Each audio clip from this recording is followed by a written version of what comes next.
রহমতুল্লাহ। বিসমিল্লাহ, আলহামদুলিল্লাহ, ওসসালাতু ওয়াসসালামু আলা রাসূলিল্লাহি ওয়া বাদ। জাকাত সম্প্রসারণ কার্যক্রমের সম্মানিত দর্শক শ্রোতা, আশা করছি সবাই ভালো আছেন। রমাদানের এই গুরুত্বপূর্ণ মাস আপনারা ইবাদত বন্দেগীতে এবং আল্লাহর সন্তুষ্টি অর্জনের জন্য, তাকওয়া অর্জনের জন্য ইবাদত করে যাচ্ছেন এবং রমাদানের সিয়াম এবং কিয়াম সবগুলো ভালোভাবেই করছেন। আমরাও আপনাদের দোয়ায় আলহামদুলিল্লাহ ভালো আছি। তো বিশেষ করে রমাদানের জাকাত সংক্রান্ত আলোচনাকে সহজ করার জন্য এবং মানুষের সচরাচর যে সমস্ত বিষয় নিয়ে আলোচনা প্রশ্ন থাকে জাকাত সম্পর্কে, সেই বিষয়গুলো নিয়ে আমরা একটা বিশেষ আজকের সেশন আয়োজন করেছি। এটা আমাদের 48তম সেশন, যার বিষয় আমরা নির্ধারণ করেছি রমজানে জাকাত প্রয়োজনীয় মাসাইল ও সাধারণ জিজ্ঞাসা। আজকে আমাদের এই প্রোগ্রামে বক্তা হিসেবে আছেন ডক্টর মোহাম্মদ রুহুল আমিন রব্বানী স্যার, সহকারী অধ্যাপক মানারাত ইন্টারন্যাশনাল ইউনিভার্সিটি। আমরা ইনশাআল্লাহ স্যারের কাছ থেকে আলোচনা শুনবো। তো আলোচনা শোনার আগে আমি আপনাদেরকে অনুরোধ করব, আপনারা যারা এটা দেখছেন আমাদের এই লাইভটা অন্যদের সাথে শেয়ার করতে পারেন, যাতে আমাদের এই যে আলোচনাগুলো অন্যরা উপকৃত হতে পারে। আমরা আজকের প্রোগ্রামের শুরুতেই আমাদের ঐতিহ্যগতভাবে আমরা যে কোরআন তেলাওয়াতের মধ্যে শুরু করি। আমি কোরআন তেলাওয়াত করার জন্য অনুরোধ করছি হাফেজ তসলিম উদ্দিন ভাইকে। আসসালামু আলাইকুম ওয়া রাহমাতুল্লাহি ওয়া বারাকাতুহু। আউযু বিল্লাহি মিনাশ শাইতানির রাজীম।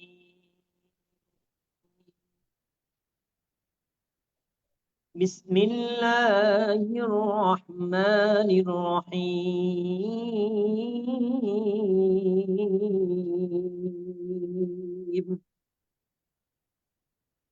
فاذكروني أذكركم واشكروا لي ولا تكفرون.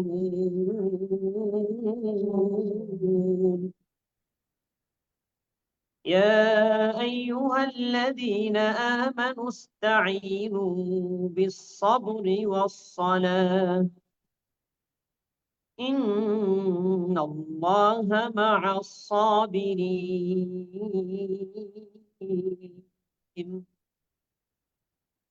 ولا تقولوا لمن يقتل في سبيل الله أموات بل أحياء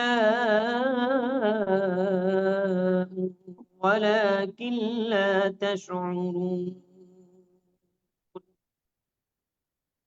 ولنبلونكم بشيء من الخوف والجوع ونقص من الأموال والأنفس والثمرات وبشر الصابرين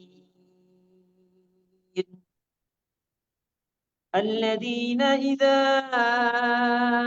أصابتهم مصيبة قالوا إنا لله وإنا إليه راجعون. أولئك عليهم صلوات من ربهم ورحمة وأولئك هم المهتدون. صدق الله العلي العظيم. السلام عليكم ورحمة الله وبركاته. ওয়ালাইকুম আসসালাম রহমতুল্লাহি ওয়া বারাকাতুহু। জাযাকাল্লাহ খায়রান হাফেজ তসলিম উদ্দিন ভাই, আপনি পবিত্র কালামে হাকিম থেকে আমাদেরকে খুবই সুললিত কণ্ঠে চমৎকার জায়গা থেকে তেলাওয়াত করে শুনিয়েছেন। সম্মানিত উপস্থিতি, আমরা আজকের এই রমাজানে জাকাত প্রয়োজনীয় মাসায়েল ও সাধারণ জিজ্ঞাসা বিষয়ে এই যে অনলাইন সেমিনার, সেটাতে অফিসিয়ালি শুরু করেছি। আমরা আজকের প্রোগ্রামের শুরুতেই স্বাগত বক্তব্য দেওয়ার জন্য অনুরোধ করব জাকাত সম্প্রসারণ কার্যক্রমের সম্মানিত প্রতিষ্ঠাতা সৈয়দ হাম্মাদুল করিম স্যারকে। أعوذ بالله من الشيطان الرجيم بسم الله الرحمن الرحيم. প্রিয় সুধীবৃন্দ, আসসালামু আলাইকুম ওয়া রাহমাতুল্লাহি ওয়া বারাকাতুহু। আমাদের জাকাত সম্প্রসারণ কার্যক্রম কর্তৃক আয়োজিত রমাদানে জাকাত, প্রয়োজনীয় মাসায়েল ও সাধারণ জিজ্ঞাসা শীর্ষক আজকের এই ৪৮তম অনলাইন আলোচনা সভায় আপনাদের সবাইকে আন্তরিকভাবে স্বাগত জানাচ্ছি। বিগত কয়েকটি আলোচনা অনুষ্ঠানের ন্যায় আমাদের আজকের অনুষ্ঠানটিও একজন মাত্র আলোচক সহকারে আয়োজিত হয়েছে। চলমান রমাদান মাসকে বিবেচনায় নিয়ে আমরা এই অনুষ্ঠানটি এমনভাবে পরিকল্পনা করেছি যাতে করে জাকাত প্রদান বিষয়ক প্রয়োজনীয় মাসালা সমূহ অবগত হওয়ার সুযোগ সৃষ্টি হয়। আমাদের আজকের আলোচক মানারাত ইন্টারন্যাশনাল ইউনিভার্সিটির সহকারী অধ্যাপক ডক্টর মোহাম্মদ রুহুল আমিন রব্বানী সাহেব।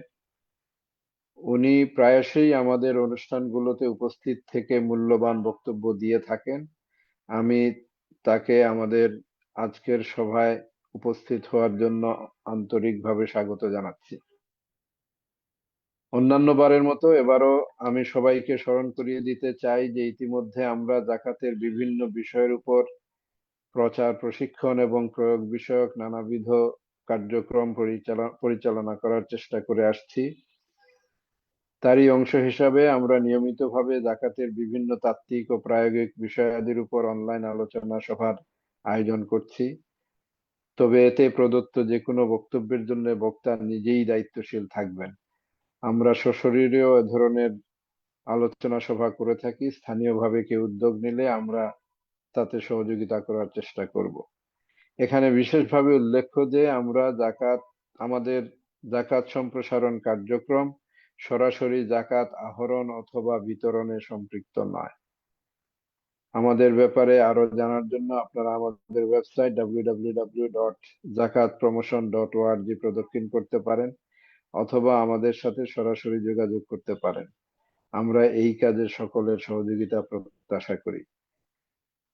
আমি আমার বক্তব্য এখানেই শেষ করছি। আশা করি মহান আল্লাহ তাআলার অনুগ্রহে এবং আপনাদের সবার সহযোগিতায় আমাদের আজকের আলোচনা সভাটি সাফল্যমণ্ডিত হবে।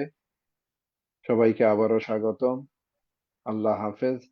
আসসালামু আলাইকুম ওয়া রাহমাতুল্লাহি ওয়া বারাকাতুহু। ওয়ালাইকুম আসসালাম রহমতুল্লাহি ওবরাকাতু। অসংখ্য ধন্যবাদ সৈয়দ আহমদুল করিম স্যারকে আমাদের আজকের প্রোগ্রামে স্বাগত বক্তব্য দানের জন্য। সম্মানিত দর্শক শ্রোতা, আমরা আর দেরি না করে আমরা আমাদের মূল আলোচনায় চলে যাব ইনশাআল্লাহ।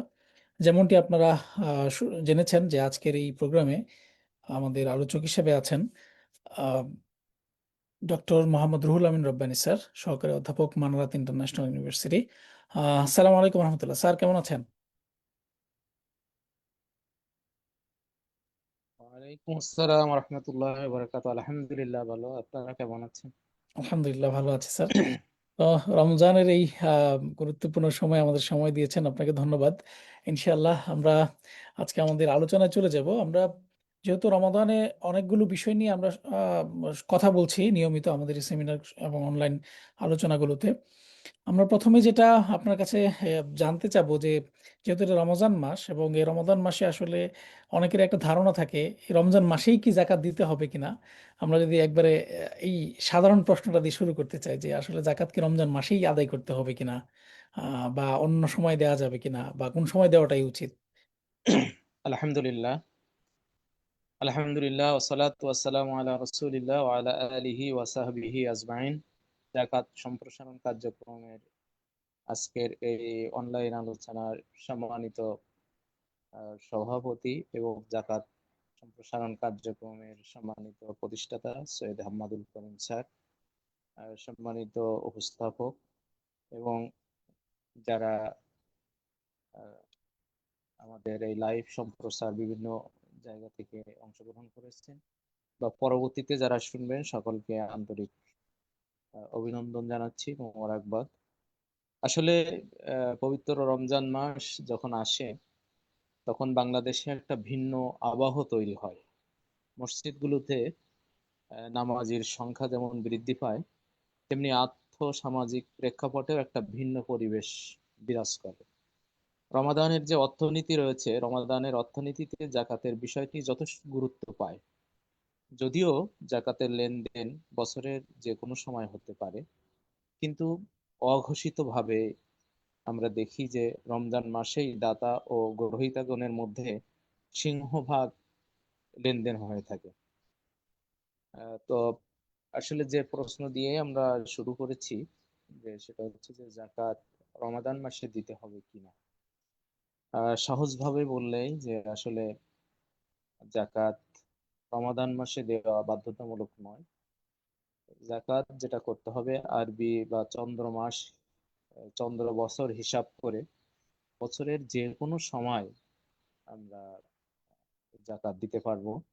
আল্লাহ তাআলা এটা রমাদান মাসে দিতেই হবে এমনটি আল্লাহ তাআলা নির্ধারণ করে দেননি, বা ইসলামী শরীয়তে এভাবে দেওয়া হয়নি। তো যেহেতু রমাদান মাসে একটি ভিন্ন আবহাওয়া তৈরি হয় দেশে, এর জন্য শুধু দেশেই না, আমরা বলতে গেলে যে আমাদের যে এক্সপিরিয়েন্স বা আমরা যেটা দেখি, অবজারভেশন, সারা পৃথিবী জুড়েই মূলত জাকাতটা রমাদানের সাথে সংশ্লিষ্ট করে আদায় করে, এবং যারা গ্রহীতা, জাকাত গ্রহীতা, তারাও এই সুযোগটি গ্রহণ করে। তো এর পিছনে আসলে বিশেষ কোনো ফজিলাত নাই। ফজিলাত বলতে এতটাই ফজিলাত যে যদি আমরা রমাদান মাসে দেই, তাহলে দুইটি কারণ এটা দেওয়া যেতে পারে। একটা হচ্ছে যে যেহেতু রমাদান আসলে আমাদের মধ্যে একটা নতুন প্রেরণা, নতুন উদ্দীপনা, বা ইবাদতের বসন্তকাল হিসেবে নেক আমলের প্রতি আমাদের একটা আগ্রহ বেশি থাকে।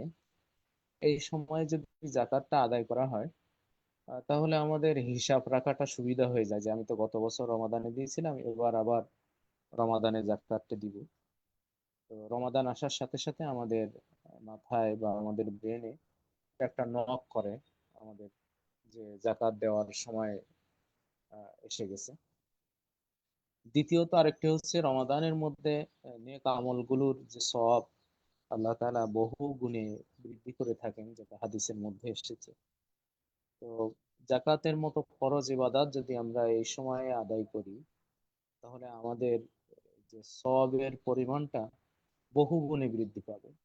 আমার যেটা ধারণা বা আমার যেটা মনে হয়, যে এই কারণেই মূলত জাকাত দাতা যারা, তারা রমাদানকে বাছাই করে, যে রমাদানে জাকাত দিলে যেহেতু বহু গুণে সওয়াব হবে, এজন্য। কিন্তু প্রশ্নের সরাসরি উত্তর হচ্ছে যে না, রমাদানে দিতে হবে এমন বাধ্যবাধকতা আহ, নাই। আর জাকাতের যে উদ্দেশ্য, সে উদ্দেশ্য বছরের যে কোনো সময় দিলেই এটা অর্জিত হয়ে যায়। আল্লাহ আল্লাহ তাআলা তার রাসূলকে নির্দেশ দিয়ে বলেছেন যে খুজ মিন আমওয়ালিহিম সাদাকাতান তুতাহিরুহুম ওয়া তুযাক্কিহিম বিহা, যে হে আমার নবী, আপনি তাদের সম্পদ থেকে জাকাত গ্রহণ করুন। এর মাধ্যমে তাদেরকে আপনি পরিশুদ্ধ করবেন, তাদেরকে পরিশুদ্ধ হবে, এবং তারা পবিত্র হবে। এই যে আয়াত, এই আয়াতে জাকাতের মূল উদ্দেশ্য পবিত্র হওয়া এবং পরিশুদ্ধ হওয়া, সম্পদ পবিত্র হওয়া, এবং জাকাত দাতার অন্তরের পরিশুদ্ধি, এগুলো যে ফুটে উঠেছে, সেগুলো বছরের যে কোনো সময় দিলেই আদায় হয়ে যায়। জি। যে আরেকটা বিষয় হচ্ছে স্যার, আমরা যে রমাদানে আপনি যেটা বলছিলেন যে আসলে এখানে সবাই যেহেতু এটাকে একটু বেশি সওয়াবের আশায় আসলে এই মাসটাতে দেওয়া হয়, তো সেই জায়গায় আসলে কোরআন এবং হাদিস অনুযায়ী আমরা এখানে মানে অতিরিক্ত কোনো ফজিলত রমাদান মাসে জাকাত আদায়ের ক্ষেত্রে আছে কিনা আসলে? স্পেসিফিক জাকাতের জন্য নয়, মানে যে কোনো নেক আমলের জন্য আল্লাহ নবী যে বলেছেন যে আহ, 1 গুণ থেকে 70 গুণ, 700 গুণ পর্যন্ত বৃদ্ধি হতে থাকে। তো সেই হিসাবেই জাকাত এ মাসে আদায় করলে সবটা বেশি হবে, এটা স্বাভাবিক। মানে সাধারণ থিওরিতে, এটা জাকাতের জন্য নয়, শুধু যে কোনো নেক আমলের জন্য। এই জন্য আমরা জাকাতের পাশাপাশি অন্যান্য যেসব নেক আমল, যেমন সাদাকা, সাধারণ সাদাকা, তারপরে কোরআন তেলাওয়াত, তারপরে নফল সালাত, এগুলো আমরা এ মাসেই বেশি আদায় করে থাকি। ওই কারণেই মূলত যে সব নেক আমলের এটা সবটা 70 গুণ পর্যন্ত বৃদ্ধি পায়। স্যার আরেকটা বিষয় হচ্ছে যে জাকাত ফরজ হওয়ার শর্তগুলো আসলে কি কি? এই বিষয়টা আমাদের হ্যাঁ, অনেকের এই ধারণা নেই যে সমাজের, তো এই বিষয়ে একটু যদি বলা যায় স্যার। হ্যাঁ, ঠিকই, অত্যন্ত গুরুত্বপূর্ণ প্রশ্ন করেছেন। আহ, জাকাত ফরজ হওয়ার আহ, কি কি শর্ত? এই অনেক সময় দেখা যায় যে আমাদের উপর হয়তো জাকাত ফরজ হয়ে গিয়েছে, কিন্তু এই শর্তগুলো আমাদের জানা না থাকার কারণে আমরা জাকাত আদায় করি না। তো এজন্য জাকাত ফরজ হওয়ার শর্তগুলো আমাদের জানা দরকার। প্রথম যে শর্ত ফুকাহে কেরাম উল্লেখ করেছেন যে এটা হচ্ছে, প্রথম শর্ত হচ্ছে মুসলমান হওয়া। কারণ জাকাত একটি ইবাদত, একটি আর্থিক ইবাদত। এই জন্য এই ইবাদত কাফিরদের উপরে আবশ্যক নয়। কাফিরদের যারা থাকবে, অমুসলিম, বিশেষ করে ইসলামী রাষ্ট্রে যারা থাকবে, তাদের উপরে অন্য ধরনের কর, জিজিয়া, এগুলো থাকবে। আহ, কিন্তু জাকাত তাদের উপরে আবশ্যক হবে না। দ্বিতীয় হচ্ছে প্রাপ্তবয়স্ক হওয়া।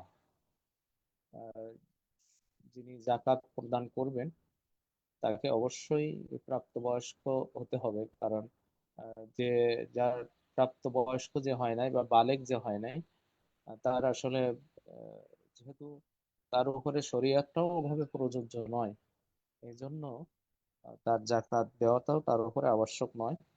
তবে এই তার যে সম্পদ, এই সম্পদে যদি তার অভিভাবকের কর্তৃত্ব থাকে, তাহলে তার অভিভাবক এর এইটা জাকাত আদায় করতে পারে। যেমন আমরা দেখি অনেক সময় যে একটা ব্যাংক অ্যাকাউন্ট করেছি আমার বাচ্চার নামে, তার উপরে কর্তৃত্বটা হচ্ছে আমার।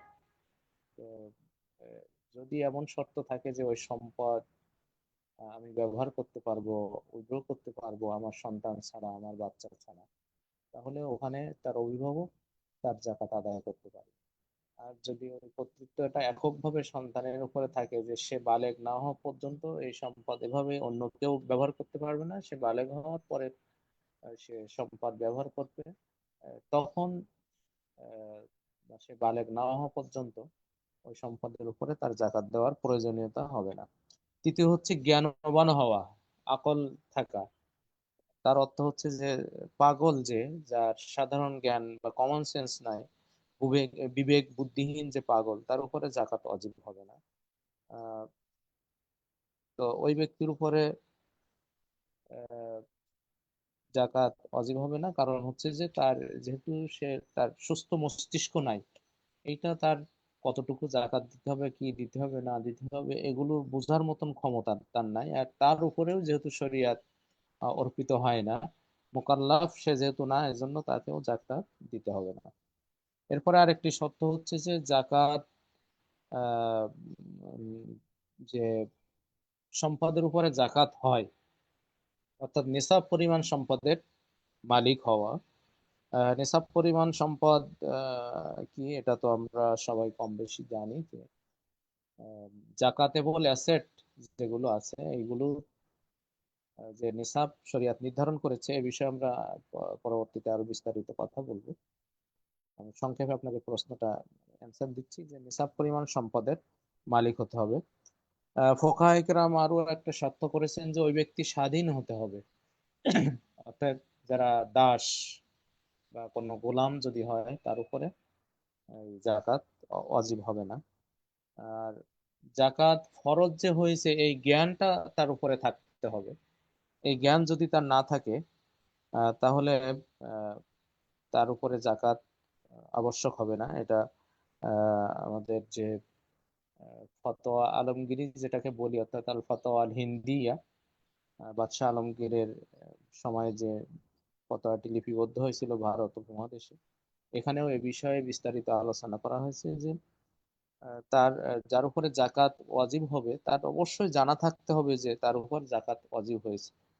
আহ, আর যদি সে ইসলামী রাষ্ট্রে বসবাস করে, তাহলে যেহেতু সম্পদের, তার এই জাকাত উত্তোলন এবং জাকাত বন্টনের দায় দায়িত্ব সরকারেরও রয়েছে ব্যক্তির পাশাপাশি, এই জন্য সরকার তাকে স্মরণ করিয়ে দিবে যে তোমার জাকাতের জাকাত প্রদানের সময় হয়েছে।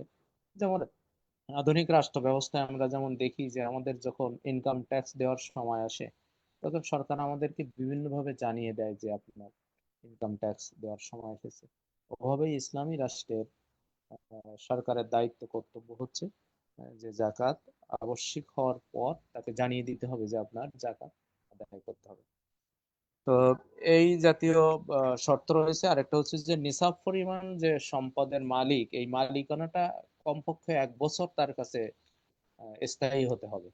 যদি বছরের শুরুতেই ছিল মালিকানা কিন্তু দেখা যাচ্ছে যে মাঝখানে নাই, বছর অন্তে হিসাব করে দেখা গেল যে তার উপরে জাকাতের যে নিসাব, সে নির্ধারিত নিসাব পরিমাণ সম্পদ তার নাই, তাহলে তার উপরে জাকাত ওয়াজিব হবে না। নিসাব পরিমাণ সম্পদ 1 বছর অবশ্যই স্থায়ী থাকতে হবে। জি। এরপরে নিসাবের ব্যাপারে আরেকটি কথা হচ্ছে যে এটা হচ্ছে তার মৌলিক যে প্রয়োজন, সেই মৌলিক প্রয়োজনের অতিরিক্ত হতে হবে। সম্পদটা অবশ্যই মৌলিক প্রয়োজনের অতিরিক্ত থাকতে হবে। অর্থাৎ যে সম্পদ আমার এক্সট্রা রয়েছে, অতিরিক্ত রয়েছে, যেটা আমার দৈনন্দিন জীবন বা দৈনন্দিন যে খরচ বা আমার প্রয়োজনীয় যে খরচ, এটাকে বলা হয় হাওয়া ইজ আসলিয়া, যেটা সেইটার বাইরে অর্থাৎ মূল প্রয়োজনের বাইরে আমার অতিরিক্ত সম্পদ হিসেবে থাকতে হবে নিসাব পরিমাণ। আরেকটা হচ্ছে যে আমার ঋণ মুক্ত হতে হবে। যে আমার সম্পদ আছে কিন্তু আবার ঋণও আছে, ঋণ বিষয়ে আমরা পরবর্তীতে আরো বিস্তারিত কথা বলতে পারি। যে ঋণও আছে সম্পদও আছে, তখন আবার আমার দেখতে হবে যে আমার যে সম্পদ রয়েছে তার থেকে ঋণ বাদ দিয়ে নিসাব পরিমাণ সম্পদ থাকছে কিনা সে বিষয়টা দেখতে হবে। স্যার, এই মোটামুটি এই শর্তগুলো। স্যার এই শর্তের মধ্যে একটা গুরুত্বপূর্ণ শর্ত যেটা আমরা দেখলাম সেটা হচ্ছে যে নিসাব পরিমাণ সম্পদ হওয়া। তো নিসাব বলতে আসলে কি বোঝায় এবং আমরা বর্তমান সময়ে নিসাবটা কিভাবে হিসাব করব? জি, নিসাব পরিমাণ সম্পদ বলতে আল্লাহ নবী সাল্লাল্লাহু আলাইহি ওয়াসাল্লাম একটা নির্দিষ্ট সীমা বেঁধে দিয়েছেন যে এই সীমা পর্যন্ত সম্পদ যদি কারো কাছে অতিরিক্ত থাকে তাহলে তার উপরে জাকাত ওয়াজিব হবে। তো এই নিসাব কিসের নিসাব কত, এটা জানার জন্য আমাদেরকে আহ, জাকাতেবল অ্যাসেট বা কোন কোন সম্পদের উপরে জাকাত আমাদের ওয়াজিব হয় বা ফরজ হয়, আমরা ফরজ শব্দই ব্যবহার করি, সেটা আমরা আগে জানতে হয় আমাদের।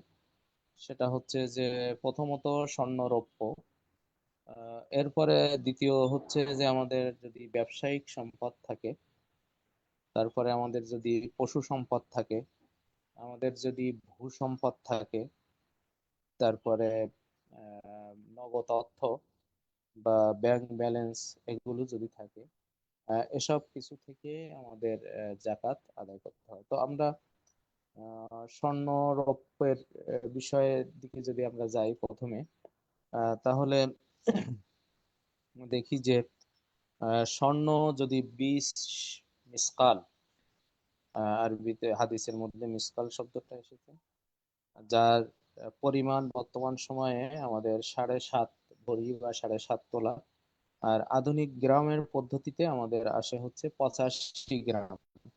85 গ্রাম স্বর্ণ যদি অতিরিক্ত কারো কাছে থাকে তাহলে তার হচ্ছে আহ, উপরে জাকাত ফরজ হবে। রৌপ্যের বিষয়টা হচ্ছে 200 দিরহাম, যেটা বর্তমান হিসাবে 52.5 তোলা বা 52 ভরি, এবং গ্রামের পদ্ধতিতে 595 গ্রাম আহ, যদি হয় তাহলে আহ, তার উপরে জাকাত ওয়াজিব হবে। এর পাশাপাশি এই স্বর্ণ রৌপ্যের হিসাব অনুযায়ী যদি কারো কাছে নগদ টাকা থাকে তাহলে তার উপরে জাকাত ওয়াজিব হবে, ফরজ হবে। এবং এইটার পরিমাণটা হচ্ছে যে যে পরিমাণ সম্পদ রয়েছে তার 2.5%, মানে 40 ভাগের 1 ভাগ, 1/40 জাকাত দিতে হবে। তার মানে অতিরিক্ত যদি কথার কথা উদাহরণস্বরূপ 100 টাকা থাকে তাহলে তার 2.5 টাকা জাকাত দিতে হবে। 1000 টাকা থাকলে 25 টাকা, আহ, এভাবেই তার জাকাতটা প্রদান করতে হবে। তো এরপরে আহ, দ্বিতীয় যেটা রয়েছে সেটা হচ্ছে যে ব্যবসায়িক সম্পদ, তারপরে পশু সম্পদ। পশুর হিসাবটা একটু ভিন্ন ধরনের। সেটা আমরা যদি দেখি তাহলে উট 5টি হলে তারপরে জাকাত দিতে হবে। এরপরে গরু 30টি হলে জাকাত দিতে হবে। ছাগল হচ্ছে 40টি হলে জাকাত দিতে হবে। এভাবে নিসাবটা নির্ধারণ করা হয়েছে। ফল ফলাদির বা শস্য শস্যের জাকাতটা আমাদের দেশে খুবই অবহেলিত একটি ফরজ। এটাকে আমরা জানি, যেটাকে আমরা ওসুর নামে জানি। এটা হচ্ছে যে সম্পদের মানে ভূমিতে যে শস্য উৎপাদিত হবে, সেই ভূ সম্পত্তি থেকে উৎপাদিত শস্যের যদি নিসাব পরিমাণ হয়, তাহলে সেই নিসাব পরিমাণ আহ, সম্পদের আহ, জাকাত দিতে হবে। তো এই এটাকে আমরা ইসলামী পরিভাষায় উশর বলে থাকি, উশর এবং নেসফ উশর। তো বর্তমান সময়ের আধুনিক ওলামা ইকরাম হাদিসের আলোকে যেহেতু 5 আওসাক 5 আওসাক পরিমাণ সম্পদ না হলে তার জাকাত দিতে হবে না। তো আধুনিক পরিমাপ যন্ত্রে 5 আওসাক বলতে 653 কেজি হয়ে থাকে। 653 কেজির বেশি যদি পণ্য শস্য হয়ে থাকে, তখন আমাদেরকে তার উপরে জাকাত দিতে হবে। এভাবেই প্রত্যেকটি জিনিসের আলাদা আলাদা নিসাব রাখা হয়েছে। ভূ সম্পত্তি অর্থাৎ যেগুলো আমরা গুপ্তধন বা যেটাকে রিকাজ, মাটির নিচে যে মিনারেল বা আহ, সম্পদ বা খনিজ সম্পদ যেগুলো রয়েছে, এগুলোর আবার নিসাব ভিন্ন। এগুলোর নিসাব হচ্ছে যে যতটুকু পাওয়া যাবে তার 20%, মানে 5 ভাগের 1 ভাগ, কমস 5 ভাগের 1 ভাগ তাদেরকে মানে জাকাত হিসেবে রাষ্ট্রীয় কোষাগারে প্রদান করতে হবে। এভাবেই আহ, নিসাবের নিসাবগুলো নির্ধারণ করা হয়েছে ফিকহের কিতাবে। তো আমাদের ক্ষেত্রে যেটা সাধারণত প্রযোজ্য হয়, যে আমরা যেহেতু নগদ টাকা পয়সার বা শেয়ার বা ব্যাংক ব্যালেন্স, এগুলোই আমাদের মূল আহ, জাকাতের মূল বিষয় থাকে এবং ব্যবসায়িক ইয়ে, সেগুলোই আমাদের আহ, জাকাত দিতে হয়। যেটা হচ্ছে যে নিসাব, যেটা স্বর্ণের এবং রৌপ্যের যে নিসাব রয়েছে, সেই নিসাব উত্তোলিত হলে আহ মানে নিসাব পার হয়ে যদি 1 বছর অতিক্রান্ত হয়, তখন এটার জাকাত দিতে হয়। এবং এটা 2.5%, 40 ভাগের 1 ভাগ, এই হচ্ছে কথা। আচ্ছা, একটা বিষয় হচ্ছে আমরা সোনা এবং রূপার নিসাবের বিষয়টা শুনলাম। তো সেই ক্ষেত্রে সোনা এবং রূপার ক্ষেত্রে কোনটাকে ভিত্তি ধরা আসলে আমাদের জন্য ভালো হবে?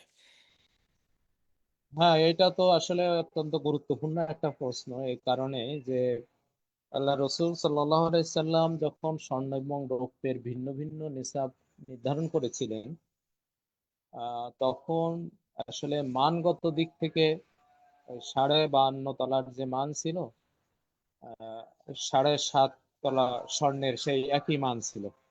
অর্থাৎ যে 7.5 তলা স্বর্ণ যদি মূল্য, কথার কথা, 1 লক্ষ টাকা হতো আহ, থেকে থাকতো, তাহলে ওই 52.5 তলা রৌপ্যের মূল্য 1 লক্ষ টাকা ছিল ওই সময়। কিন্তু বর্তমান পৃথিবীর বাস্তবতায় আমরা দেখতে পাই যে আসলে স্বর্ণ এবং রৌপ্যের মানের ভিতরে ব্যাপক বিশাল একটা গ্যাপ তৈরি হয়েছে। অনেক গ্যাপ, সেটা আসলে অকল্পনীয় গ্যাপের মতো হয়ে গিয়েছে। এমত অবস্থায় আমরা যদি আহ, কোনটাকে স্ট্যান্ডার্ড ধরবো, এটা আসলে একটি সমাধান, একক কোনো সমাধানে পৌঁছানো খুবই জটিল বিষয়। এই বর্তমান সময়ের ওলামায়ে কেরাম এ বিষয়ে আসলে 2টা গ্রুপেই বিভক্ত হয়েছেন। কেউ বলছেন এটা স্বর্ণের নিসাব ধরতে হবে, কেউ বলছেন যে এটা রৌপ্যের নিসাব ধরতে হবে। তো স্বর্ণের নিসাব যারা ধরতে হবে, যারা বলেন, যারা যুক্তি দেখান, তাদের যুক্তিটা আহ, মানে খুবই বেশি শক্ত এই কারণে যে দুটি কারণ। একটা হচ্ছে যে স্বর্ণই হচ্ছে বর্তমান সময়ে আহ, সবচেয়ে মানে সর্বস্তরে স্বর্ণটা হচ্ছে একটা স্ট্যান্ডার্ড। যেমন আপনি স্বর্ণকে টাকায় রূপান্তরিত করছেন, যে টাকাতে কনভার্ট করতে যাচ্ছেন, তো টাকার মান, এই টাকার মানটা কিন্তু নির্ধারিত হচ্ছে স্বর্ণের ভিত্তিতে। পৃথিবীর বড় বড় সব কিছু এখন স্বর্ণের মানের উপরে নির্ধারিত হয়। যেমন আমরা জানি সেন্ট্রাল ব্যাংকে অর্থনৈতিক আহ, যে বা জিডিপি যেটাকে বলা হয়, জিডিপি নির্ধারণের ক্ষেত্রে যে মানদণ্ড, সেটাও কিন্তু আপনার স্বর্ণ। যে টাকার মূল্যমান নির্ধারণের ক্ষেত্রে সেন্ট্রাল ব্যাংকের যে লকারে যে গচ্ছিত রাখতে হয় রিজার্ভ, সেটাও কিন্তু স্বর্ণ রাখতে হয়। তার মানে রৌপ্যটা শুধুমাত্র এই জাকাতের আলোচনায় ছাড়া আর কোথাও কোনো স্ট্যান্ডার্ড হিসেবে নাই। এটা একটা জিনিস। দ্বিতীয় হচ্ছে যে যারা মনে করেন যে আমাদেরকে স্বর্ণের মান ধরতে হবে, তাদের আরেকটি যুক্তি হচ্ছে যে অন্য অন্য যেসব নিসাব আমরা যেটা একটু আগে আলোচনা করলাম, সেইগুলোর নিসাব যদি আমরা চিন্তা করি, যেমন আমরা জেনেছি যে 5টি উট নিসাব হচ্ছে, 5টি উট, 5টি উটের পর্যায়ে গেলে তখন আমাদেরকে জাকাত দিতে হবে পশুর। তো 5টি উটের যে মূল্য বর্তমান সময়ের আপনার এই স্বর্ণের 7.5 ভরি স্বর্ণের মূল্য কিন্তু কাছাকাছি, মানে 18-19 লক্ষ টাকা আসে। তারপরে আপনার আহ, আমরা দেখলাম যে 30টি গরু কিন্তু আপনি যদি খুবই কম দামে ধরেন, তারপরেও 50,000 টাকা, সেই হিসাবে কিন্তু 30টি গরু 15 লক্ষ টাকা আসে। আর 7.5 ভরি স্বর্ণ বর্তমান সময় প্রায় 18-19 লক্ষ টাকা আছে। তার মানে একটু সমতা আছে, কাছাকাছি আছে, একেবারে মানে অনেক ডিফারেন্স নাই। কোথায় 18-19 লক্ষ, আর রৌপ্যের হিসাবে হচ্ছে 2.5 লক্ষ, 2 লক্ষ সামথিং। তো এটা যে এই যে ব্যবধান, বিশাল ব্যবধানটা আর থাকে না এই সময়। যেমন হচ্ছে যে আমরা দেখলাম যে 40টি ছাগল, তো 40টি ছাগল আবার ধরলেও সেটা আপনার প্রায় 10 লক্ষ টাকার মতো আসছে। তো এইটা মোটামুটি স্বর্ণের কাছাকাছি, অন্যান্য নেশাবগুলো স্বর্ণের কাছাকাছি আসে। এই জন্য তারা খুব জোরালো ভাবে বলেন যে এটা স্বর্ণের নেশাবটা ধরতে হবে। আর অধিকাংশ মানে ওলামায়ে কেরাম তারা মনে করেন যে ইসলাম যেহেতু মানবতার একটা জীবন ব্যবস্থা, মানবিক বিষয়টি ইসলামের মধ্যে অত্যন্ত গুরুত্বপূর্ণ। এই জন্য আমরা যদি রৌপ্যের হিসাব করে যাকাতটা দেই, তাহলে মানব কল্যাণ, সামাজিক কল্যাণটা অধিক হারে এটা মানে প্রকাশ পায়। যেহেতু জাকাত দাতার সংখ্যা অধিক হয়ে যায় সে সময়, ফলে অর্থনৈতিক প্রবাহটা বৃদ্ধি পায়। এটা মনে করেন। কিন্তু কেউ, আমার স্টাডি মতে আমি কাউকে দেখি নাই বা কোনো আলোচনা শুনি নাই তারা বাধ্যতামূলক করেছে যে বর্তমানে রৌপ্যের হিসাবেই জাকাত দিতে হবে, এমন কথা কেউ বলেন নাই। বলেছেন যে জাকাত দেওয়া উত্তম, তাহলে মানুষের জন্য বেশি কল্যাণকর হয়। তবে বাস্তবতার আলোকে আমরা একটু চিন্তা করলে একটা জিনিস এখানে ফুটে ওঠে, সেটা হচ্ছে যে আমরা যদি রৌপ্যের হিসাবে জাকাত দেই, তাহলে জাকাত গ্রহীতার সংখ্যাটাও কমে যায়। তো বর্তমান সময়ে বাস্তবতার আলোকে আমরা দেখলে যে আহ, রৌপ্যের যে নিসাব, এই নিসাব পরিমাণ সম্পদ অতিরিক্ত বছরে থাকে না এমন লোকের সংখ্যা খুবই কম। তো আমরা যে ফকিরকে বা যে মিসকিনকে জাকাত দিচ্ছি, তার কাছেও তারও যদি হিসাব করা হয়, দেখা যাবে যে বছরান্তে তার ওই রৌপ্যের হিসাব, মানে অনেকের ওই রৌপ্যের নিসাব পরিমাণ সম্পদের উদ্বৃত্ততা থেকে গিয়েছে। তো এটা একটা জটিলতা। তো কিছু আধুনিক আলেম তারা মনে করেন যে এটা রাষ্ট্র টু রাষ্ট্র এটা ভেরি করতে পারে। যেমন অধিক দরিদ্র পীড়িত যে রাষ্ট্রগুলো রয়েছে, উদাহরণস্বরূপ আমরা সোমালিয়ার কথা বলতে পারি, সুদানের কথা বলতে পারি। সেসব রাষ্ট্রে রৌপ্য নিসাব যদি ধরা হয়, এইটা দিলেও জাকাত দাতার সংখ্যা খুব বেশি হবে না, জাকাত গ্রহীতার সংখ্যা অনেক বেশি হবে। আবার যেসব ধনী রাষ্ট্র রয়েছে সেখানে যদি আমরা আহ, মানে রৌপ্যের নিসাব ধরি, তাহলে সেখানে জাকাত গ্রহীতা খুঁজে পাওয়া যাবে না। তো এই জন্য আহ, উন্নত বা উন্নয়নশীল যেসব রাষ্ট্র আছে, আমি মনে করি তাদের ওই স্টাডির মানে রেজাল্টটা ওভাবে এসেছে যে আম, উন্নয়নশীল যেগুলো রয়েছে তাদের মানে হিসাবটা স্বর্ণের উপরে করাই উত্তম। আর যারা অনুন্নত রাষ্ট্র রয়েছে সেখানে মানে রৌপ্য দিয়ে হিসাব করা উত্তম। কেউ কিন্তু বাধ্যতামূলক করেনি, এটা আমাদেরকে মনে রাখতে হবে যে কেউ বলে নাই যে রৌপ্যতেই করতে হবে, কেউ বলে নাই শুধু স্বর্ণতেই করতে হবে, বরং সবাই বলছে উত্তম এই কথাটা। এবং আপনার প্রশ্নেও কিন্তু এসেছে যে উত্তম কোনটা, আমি সেই উত্তমটাই আলোচনা করলাম। জি স্যার, ধন্যবাদ। স্যার, একটা বিষয় হচ্ছে আমরা ইন্টারেস্টিংলি দেখলাম যে আসলে জাকাতের যে প্রদানের হার সেটা হচ্ছে 2.5% বা 2.5%। তো এই 2.5%-এর পিছনে কোনো ধরনের হিকমত আছে কিনা, বা ওলামায়ে কেরাম এটা নিয়ে কোনো 2.5%-এর পিছনে আমরা একটু আগে কিন্তু দেখলাম যে সব জায়গায় কিন্তু 2.5% না। 2.5%টা হচ্ছে শুধু টাকা পয়সা, স্বর্ণ রৌপ্য, এইগুলোর আর কি, নগদ ক্যাশ বা ক্যাশ ইকুইভ্যালেন্ট যে বিষয়গুলো আছে সেগুলোতেই হচ্ছে 2.5%। আর অন্য জায়গায় কিন্তু 2.5% না। যেমন আমরা ওশরের ক্ষেত্রে কিন্তু 10 ভাগের 1 ভাগ, আর নেসফ ওশর হলে 20 ভাগের 1 ভাগ। তারপরে মানে ইসে যেটা আপনার আহ, খনিজ সম্পদে কিন্তু আমরা দেখলাম 20 ভাগের 1 ভাগ। তো সব জায়গায় 2.5% না। তো নগদ টাকা পয়সা আর স্বর্ণ রৌপ্য যেহেতু এগুলো বহুল প্রচলিত, বহুল প্রসিদ্ধ, এবং মানুষের সবচেয়ে বেশি প্রয়োজন হয়, এই জন্য এগুলোতে 2.5% নির্ধারণ। কিন্তু আলাদাভাবে এর 2.5% হওয়ার বিশেষ কোনো হিকমত আহ, ওইভাবে পাওয়া যায় না। 2.5% হওয়ার যেটা কারণ হতে পারে যে একটা সহনশীল, যে 40-এর 1 ভাগ, 40 সংখ্যাটা একটা গুরুত্বপূর্ণ সংখ্যা। এই জন্য এই 40-এর 1 ভাগ এভাবে নির্ধারণ করা হয়েছে। তো এই বিষয়টা আসলে ওভাবে তেমন কোনো কিছু পাওয়া যায় না যে শুধু 2.5% কেন নির্ধারণ করা হয়েছে।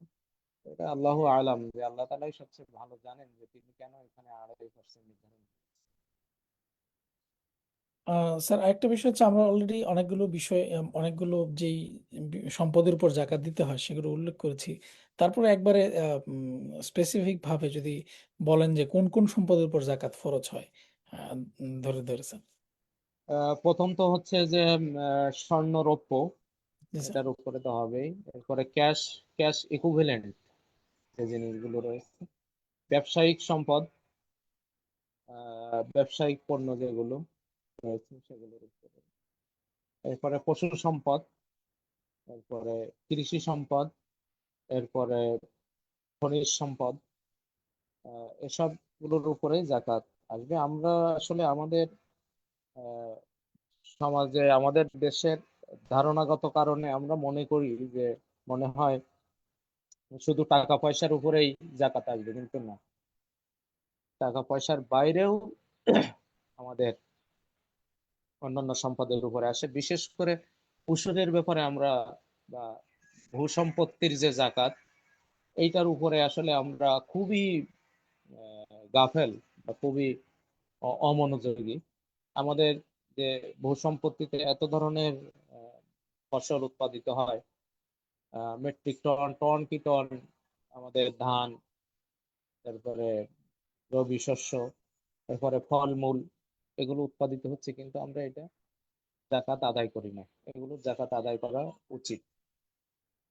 এরপর খনিজ সম্পদ, যেহেতু এটা সরকারিভাবেই নিয়ন্ত্রণ করা হয়, তারপরেও কোনো ব্যক্তি যদি পায় সেটা অবশ্যই সরকারি খাতেও জাকাত দিতে হবে। জি স্যার, আরেকটা সবচেয়ে প্রচলিত যেটা এখন অর্থ মানুষ অর্থ অর্থ যেটা জমা রাখে ব্যাংকে, এটা তো খুবই গুরুত্বপূর্ণ। তো সেই জায়গায় ব্যাংকে রাখা মানে টাকা ও মোবাইল ব্যাংকিং এর যে ব্যালেন্স থাকে, আহ এগুলো কি জাকাতের আওতায় পড়বে কিনা স্যার? অবশ্যই জাকাতের আওতায় পড়বে। আপনি যদি নিসাব পরিমাণ সম্পদের মালিক হন, তাহলে আপনি যেদিন জাকাত দিবেন ওই দিন আপনার যেখানে যে আপনার সম্পদ রয়েছে, টাকা পয়সা রয়েছে, সেটা আপনার মোবাইল ব্যাংকিং এ থাকতে পারে, কোর ব্যাংকিং এ থাকতে পারে, বা অন্য কোথাও কারোর কাছে আমানত হিসাবে থাকতে পারে, কারোর কাছে ঋণ হিসাবে থাকতে পারে। মানে আপনার মালিকানা রয়েছে যেসব সম্পদে, যেসব টাকা পয়সায়, যেসব স্বর্ণরৌপ্য, সেগুলো অবশ্যই হিসাব করতে হবে।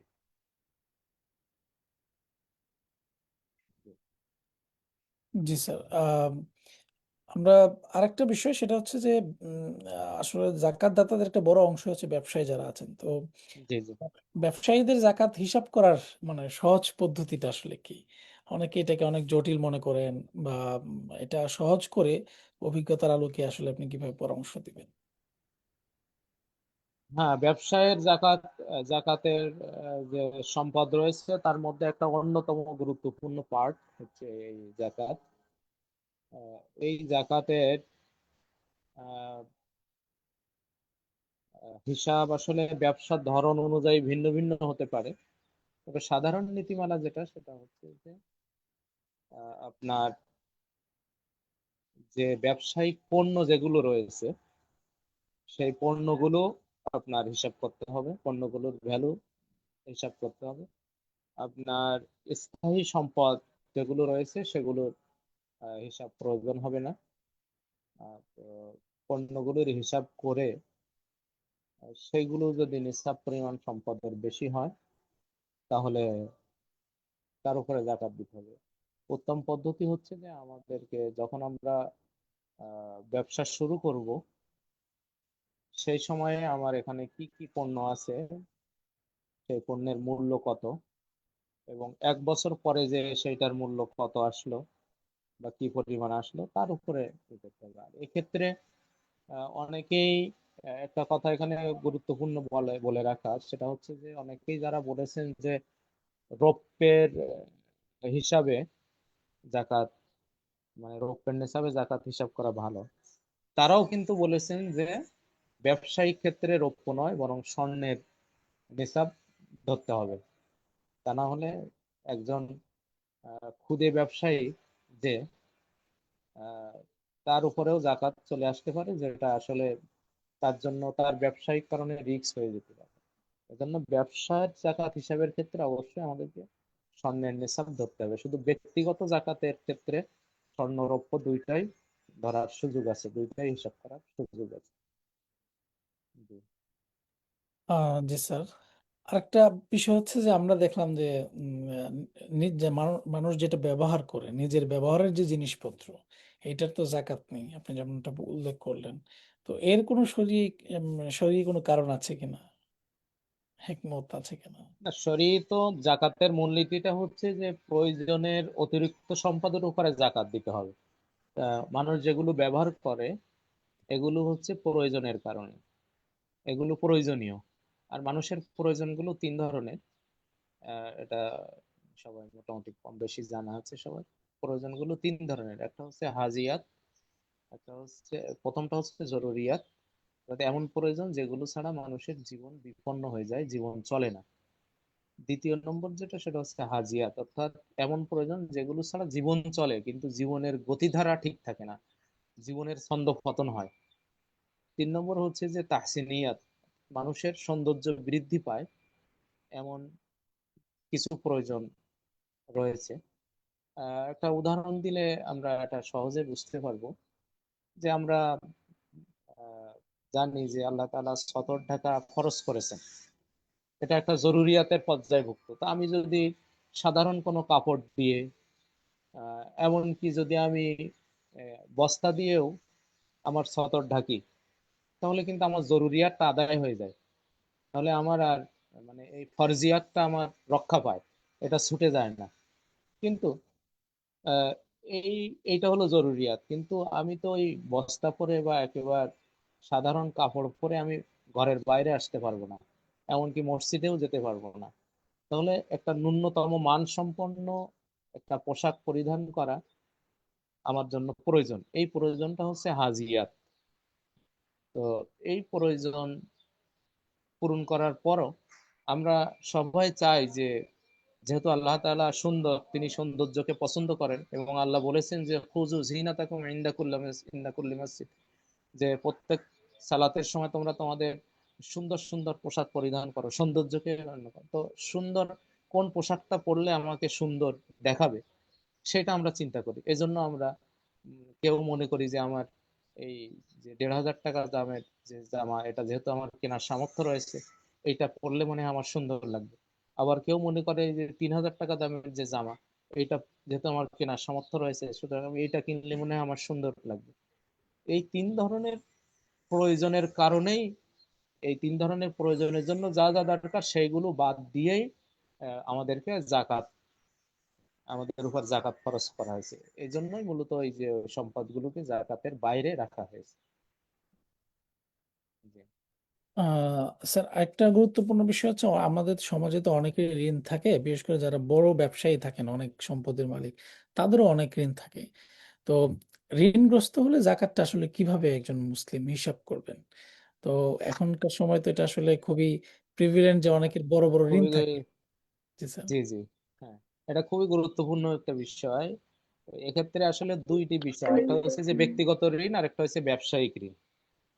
তো ব্যক্তিগত ঋণের বিষয় হচ্ছে যে আমার যে মূল সম্পদ, এই মূল সম্পদটাকে মানে যে পরিমাণ জাকাতযোগ্য সম্পদ রয়েছে সেটা হিসাব করলাম, হিসাব করে আমার যে ঋণ রয়েছে সেটা ওখান থেকে বাদ দিলাম। এটা হচ্ছে সাধারণ মানে ইন্ডিভিজুয়াল বা ব্যক্তিগত জাকাতের প্রশ্ন। আর ব্যবসায়িক যে ঋণ, এই ঋণ আহ, যদি আমরা এভাবে বাদ দেই ব্যক্তিগত সম্পদের মতো, তাহলে দেখা যাবে যে বড় বড় ব্যবসায়ী যারা, তাদের কারোর উপরেই জাকাত ফরজ হচ্ছে না। কারণ তাদেরও বিভিন্ন কারণে, ব্যবসা সম্প্রসারণের জন্য বা বিভিন্ন কারণে তাদেরকে ব্যাংক থেকে বা ব্যক্তি থেকে ঋণ নিতে হয়। আহ, বা যারা, যাদের সঙ্গে পার্টনারশিপে ব্যবসা রয়েছে, তাদের কাছে ঋণগ্রস্ত থাকতে হয়। আহ, তো এই ঋণটার বিষয়ে তো আসলে অনেক কথা রয়েছে, যেহেতু এগুলো আধুনিক মাসালা, এই বিষয়ে আধুনিক ওলামায়ে কেরামের বিভিন্ন বক্তব্য রয়েছে। তবে সবচেয়ে গ্রহণযোগ্য যেটা, সেটা হচ্ছে যে ঋণ যেটা রয়েছে, ব্যবসায়িক ঋণগুলো আসলে দীর্ঘমেয়াদী থেকে হয়ে থাকে সাধারণত। তো দীর্ঘমেয়াদী ঋণ যেটা, সেটা যদি এই বছরে আমাকে কতটুকু পরিশোধ করতে হবে সেইটা যদি বাদ দেওয়া হয়, সেইটা বাদ দিয়ে আমরা তার তাদের জাকাতটা হিসাব করতে পারি। যেমন হয়তো একজনের জাকাতযোগ্য সম্পদ রয়েছে ১ কোটি, কিন্তু দেখা যাচ্ছে যে এখান থেকে তার প্রায় ৫০ লক্ষ টাকা এই বছরে পেয়েবল, এই বছরে অবশ্যই পে করতে হবে। আহ, সেই পেয়েবল সম্পদ বা ঋণ যেটা রয়েছে, ডেট, এগুলো ক্রেডিট, সবগুলো হিসাব করে তারপরে তার জাকাতটা হিসাব করতে হবে। এই বছরেরটা মানে এই বছর আমার কতটুকু দিতে হবে সেটা হিসাব করলে মোটামুটি ইনসাফপূর্ণ একটা জাকাত ব্যবস্থাপনা হয়ে থাকে। জি। জি স্যার। আরেকটা বিষয় সেটা হচ্ছে আম, জাকাত দেওয়ার ক্ষেত্রে অনেকেই মনে করেন যে এটা অল্প অল্প করে কিছু কিছু করে দিলে জাকাতটা আদায় হয়ে যাবে। তো সেই ক্ষেত্রে আসলে সঠিক পদ্ধতিটা কি, যে পাওনা টাকার উপর জাকাত, সরি মানে কেউ যদি জাকাত দিতে চায় একসাথে পুরোটা দিবে নাকি ধাপে ধাপে দিবে আসলে? এটাও একটা আধুনিক মাসালা। জাকাত, অগ্রিম জাকাত দেওয়া, জাকাত বিলম্বে দেওয়া, অর্থাৎ তাজিল, জাকাতকে তাজিল করা, তাজিল করা, দুইটা সম্পর্কে কথা রয়েছে। তো আসলে হিসাবটা সময় মতো করতে হবে। আর এটা অগ্রিম, কেউ যদি মনে করে যে আমি তো রমাদানে সাধারণত দেই, বা আমি অন্য মাসে জাকাত দেই, কিন্তু এই মাসে এমন একটা প্রয়োজন দেখা দিচ্ছে একজন ব্যক্তির, যাকে জাকাত দেওয়া যায়, তো আমি আমার ওই জাকাতের টাকা থেকে তাকে অগ্রিম কিছু দিয়ে দিলাম, সেটা দেওয়া যাবে। মানে অধিকাংশ আলেমের বর্তমান সময়ের আধুনিক আলেমদের মত। আবার যদি মনে করেন যে আমি একটা স্টুডেন্টকে জাকাতের টাকা দেই, তার সামনে পরীক্ষা রয়েছে, তার ফর্ম ফিল আপ রয়েছে বা তার ভর্তি রয়েছে, নতুন বইপত্র কেনার বিষয় রয়েছে, ওই সময় যদি আমি তাকে টাকাটা দেই তার জন্য বেশি ভালো হবে। এই জন্য আমি এই মুহূর্তে জাকাতটা, আমি যদিও এখন জাকাতটা হিসাব করছি, কিন্তু টাকাটা এখন না দিয়ে তার ওই ফর্ম ফিল আপের সময় বা তার পরীক্ষার সময় বা নতুন বই কেনার সময় টাকাটা দিতাম, সেটা দেওয়া যেতে পারে। এই ব্যাপারে মানে অধিকাংশ আধুনিক যারা সমসাময়িক ওলামায়ে তারা এই মত ব্যক্ত করেছে। কিন্তু হিসাবটা অবশ্যই আমাকে শক্তভাবে রাখতে হবে, যেন আহ, অগ্রিম দেওয়ার কারণে যে না জাকাত তো দিয়ে ফেলেছি আর কি দরকার, বা ওই যখন দেই তখন হিসাব করব, এরকম না করে বরং নির্দিষ্ট সময়ে আমাকে জাকাত হিসাব করে অগ্রিম যা দিয়েছি সেটা তো দেওয়া হয়েছে, সেটা যেটা জাকাত এসেছে সেখান থেকে বাদ দিলাম, বাকিটা দিয়ে দিলাম। অথবা পরবর্তীতে যদি গচ্ছিত রাখি তাহলে সেভাবে আমানত হিসেবে তার কাছে গচ্ছিত রাখা যাবে। জি স্যার। এখন এখানে আরেকটা বিষয় এটার সাথে জড়িত, সেটা হচ্ছে যে কেউ যদি কারো কাছে টাকা পায়, সেক্ষেত্রে পাওনা টাকার উপর জাকাত কখন কিভাবে দিবে? এটা কি যার কাছে পায় সেটা ওইভাবে সরাসরি হিসাব করে ফেলবে নাকি অন্য কোনো হ্যাঁ, পদ্ধতি? জাকাত টাকা যদি পাওনা থাকে কারোর কাছে, তো সেই টাকাও আমার, যেহেতু মালিকানা আমার ব্যক্তির, তো ওই মালিক যে যে মালিক, সেই মালিক তার সম্পদের মধ্যে এটা হিসাব করবে। তবে এখানে একটা ব্যতিক্রম বিষয় আছে যে টাকা অনেক সময় দেখা যায় যে এমন ব্যক্তির কাছে পৌঁছেছে, মানে এমন ব্যক্তিকে ঋণ দেওয়া হয়েছে সে আসলে টাকা দিচ্ছে না। এটাকে যেটাকে বলে যে মুমাতিল, অর্থাৎ টাল বাহানা করে, টাল বাহানা করে এই দিচ্ছে দিচ্ছে না, অথবা তার সামর্থ্য নেই, সে বলছে যে পরবর্তীতে এক সময় দিব। তো এই জাতীয় ঋণ যদি থাকে তাহলে ওই ঋণটা যখন হাতে আসবে তখন হিসাব করে তার টাকা দেওয়া যাবে। অর্থাৎ দেখা যাচ্ছে যে ওই টাকাটা কিছুটা হলেও আমার আশা ছেড়ে দিতে হচ্ছে যে আসলে ওই টাকা আমি পাবো কিনা, ওইটা কোনো আমার হাতে আর ফিরে আসবে কিনা, এটা সন্দেহ থেকে যাচ্ছে। এই জন্য ওইটা হাতে আসার আগ পর্যন্ত ওইটার জাকাত বিলম্বিত করা যাবে, যখন হাতে আসবে তখন এটা জাকাত দিতে হবে। তো এখন কথা হচ্ছে যে 3 বছর পর ওইটা আমি পেলাম, এখন কি আমার বিগত 3 বছরের জাকাত কি দিয়ে দিতে হবে, নাকি যেহেতু এইবার পেয়েছি শুধু এইবার একটা দিলে হবে? এ বিষয়েও বিভিন্ন বক্তব্য রয়েছে, তবে 3 বছরের দেওয়াটাই উত্তম হবে, কারণ ওই 3 বছর যেহেতু আপনার মালিকানায় ছিল, যদি আপনার ক্যাশ ইন হ্যান্ড ছিল না কিন্তু ক্যাশটা অন্য জায়গায় ছিল, তো এই জন্য পাওয়ার সাথে সাথে পিছনের দিনগুলোর ও জাকাতটা দিয়ে দেওয়া উত্তম, যদি ওই সব বছরে এই টাকা সহ আপনার জাকাত হয়ে থাকে। আর যদি জাকাত আপনার এই টাকা হিসাব করলেও না হয়ে থাকে তাহলে আর দেওয়া দরকার নেই। মানে আমি আবার একটু জিনিসটা বলি যে 2024, 2025, 2026, কি আমি টাকাটা দিয়েছিলাম 2022-এ বা 23-এ। 24, 25, 26 এই 3 বছর আমি আসলে টাকাটা পাইনি। 27-এ যে টাকাটা পেলাম, তো আমার 27-এ আবার দেখা যাচ্ছে যে আমার উপরে জাকাত ফরজ হচ্ছে, কিন্তু 25-এ 26-এ আমার উপরে জাকাত ফরজ ছিল না, এই জন্য ওই টাকা হিসাব করলেও ছিল না। তখন আমার 25-26-এর জন্য টাকা দিতে হবে না, যেহেতু আমি 27-এ পেয়েছি 27 সালে, এবং ওই 27 সালে আমি জাকাত, আমার উপর জাকাত ফরজ হয়েছে, সুতরাং ওই শুধু 27 সালেরটাই দিতে হবে। এভাবে একটু হিসাব রাখতে হবে।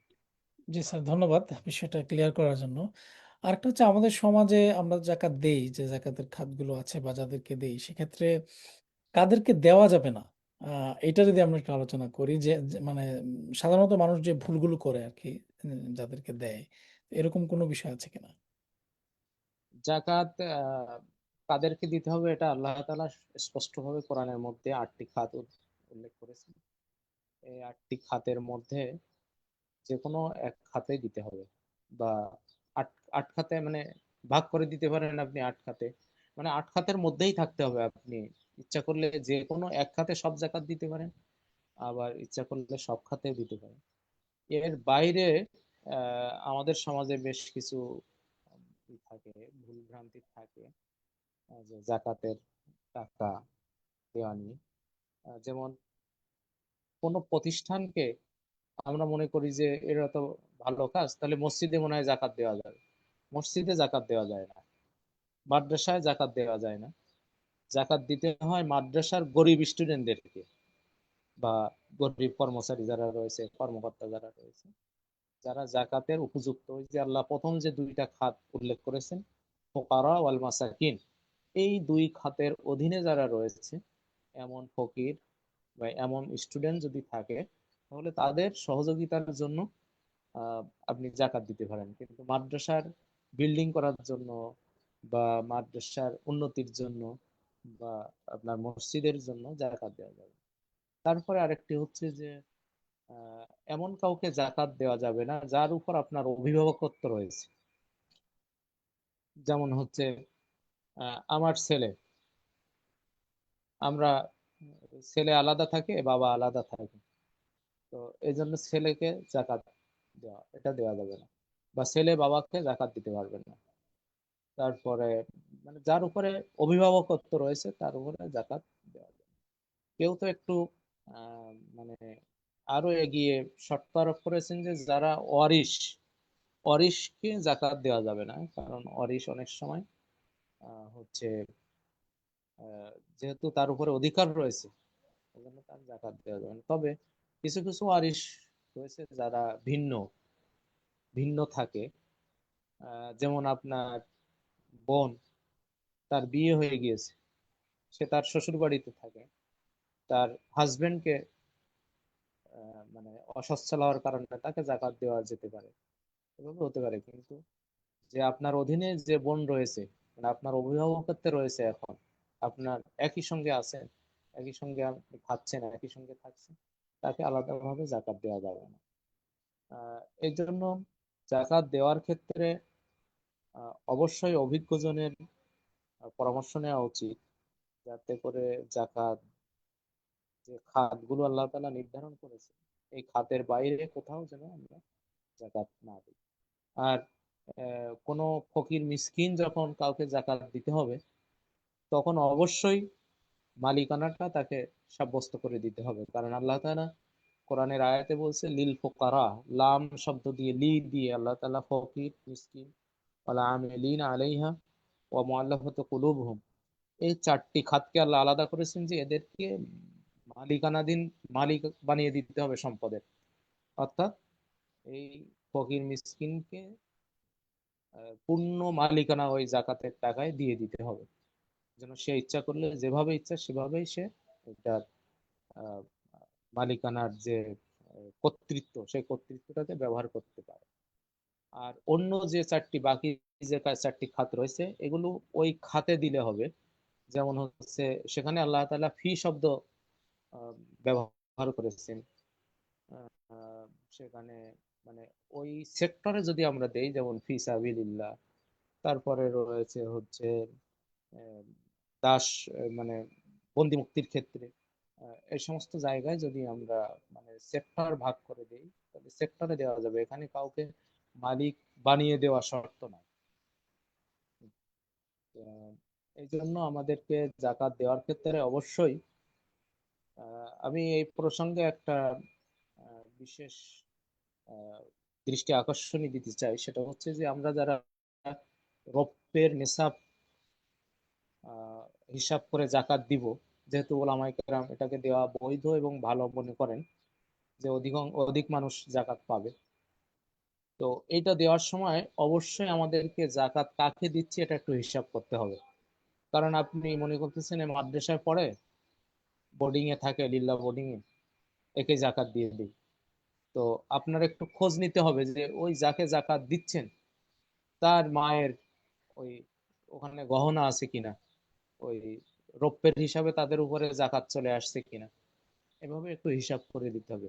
এই জন্য নিকট আত্মীয় যারা রয়েছে তাদেরকেই বেশিরভাগ দেওয়া উত্তম, যাতে যাতে তাদের সবকিছু আমাদের জানা থাকে, যে আমার কোন আত্মীয় টাকা পয়সা কেমন বা তার সামর্থ্য কেমন, যেহেতু এটা জানা থাকে, এই জন্য তাদেরকে দিলে ভালো। তো আহ, আপনি, কথা হচ্ছে যে ফকির মিসকিন বা যাদেরকেই দেন, অবশ্যই আহ রৌপ্যের হিসাবে হোক আর স্বর্ণের হিসাবে হোক খোঁজ নিয়ে দিতে হবে যে তারা হক, জাকাত পাওয়ার হকদার কিনা। নাহলে আমি যদি এমন ব্যক্তিকে দিছি যে নিজেই নিজেই জাকাত দাতা হওয়ার যোগ্য, এমন ব্যক্তিকে যদি আমি জাকাত দেই, তাহলে তো আমার জাকাতটা অপাত্রে দেওয়া হলো। জানা না থাকলে হয়তো আল্লাহ তাআলা কবুল করবেন, কিন্তু জেনে দেওয়া উচিত, কারণ এটা আমার দায়িত্ব। এই, জি। জি, শুক্রিয়া স্যার।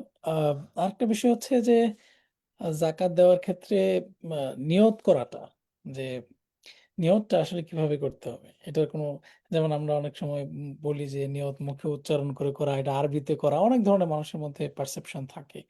তো সেক্ষেত্রে জাকাত দেওয়ার নিয়তটা আসলে কিভাবে করতে হয়? না, জাকাত দেওয়ার নিয়াতটা বাধ্যতামূলক না, মানে ওইভাবে মুখে উচ্চারণ করা বাধ্যতামূলক না।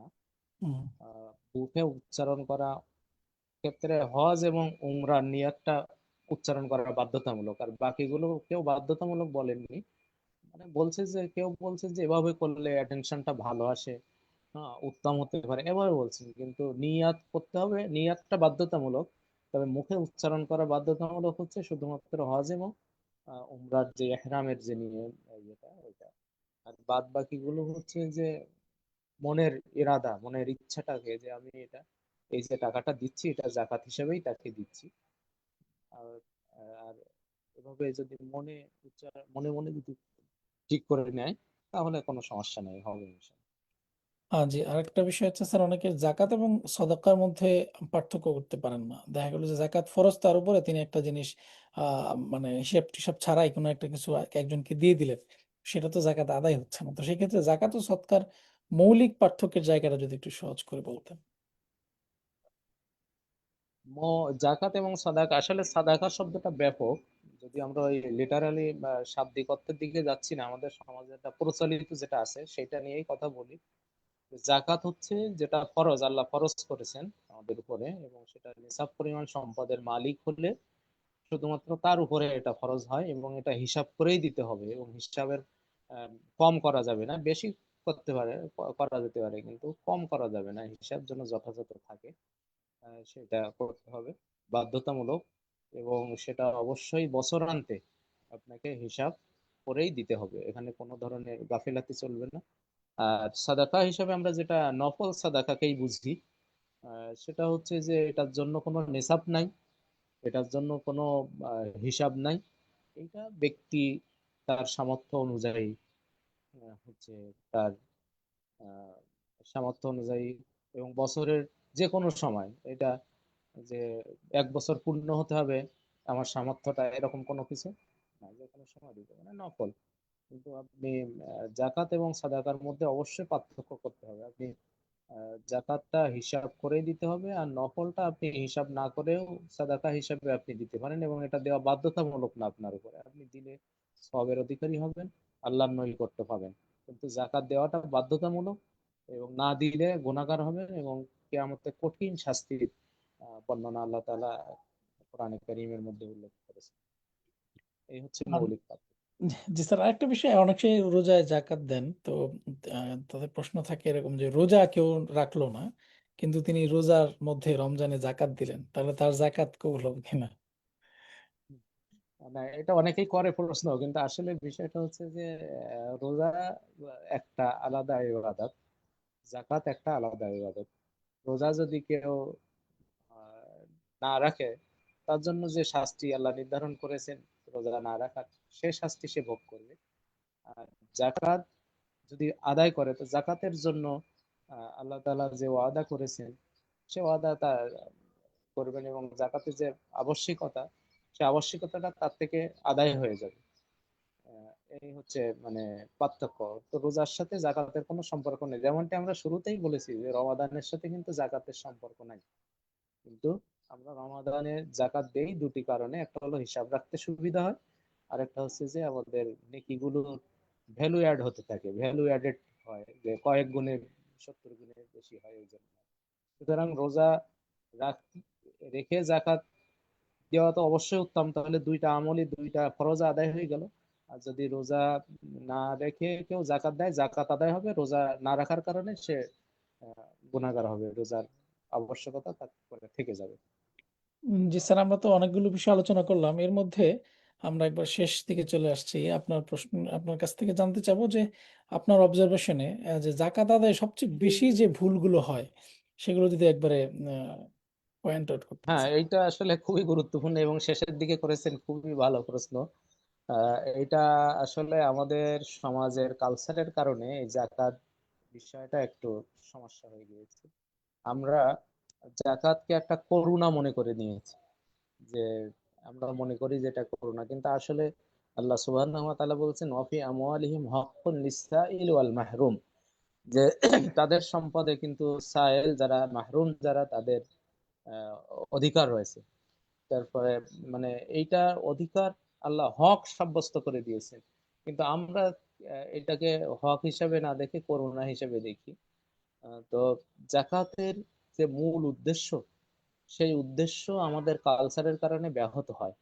জাকাতের মূল উদ্দেশ্য হচ্ছে যে মানুষকে স্বাবলম্বী করে দেওয়া, ফকির মিসকিন যেন না থাকে, তাদেরকে সচ্ছল বানানো, এটা হচ্ছে উদ্দেশ্য। কিন্তু আমরা এই উদ্দেশ্যটা যথাযথভাবে পালন করছি না। আমরা দেখা যায় যে যদিও এখন একটু কমে গিয়েছে, কিন্তু আগে তো আমরা দেখেছি যে এখনো যে একেবারে কম, মানে উঠে গিয়েছে কালচারটা, এমন না। যে ওই যে শাড়ি, লুঙ্গি, গামছা, এই যে এটাকে জাকাত হিসেবে প্রদান করা, না, এইটা মূল উদ্দেশ্য না। জাকাতের মূল উদ্দেশ্য হচ্ছে মানে এমন ভাবে করা যেন তারা স্বাবলম্বী হতে পারে। আমরা আমাদের ব্যক্তিগত জীবনে তাই দেখি যে যারা জাকাত দাতা, তারা বছরের পর বছর জাকাত দিচ্ছেন, আলহামদুলিল্লাহ, এটা তো উত্তম।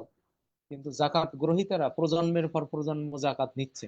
ওই যে একজন ব্যক্তি এসে আরেকজন ব্যক্তিকে বলছে যে ভাই, আপনার দাদা কিন্তু আমার দাদাকে জাকাত দিত, আপনার আব্বা আমার আব্বাকে জাকাত দিত, আপনিও আমাকে জাকাত দিবেন।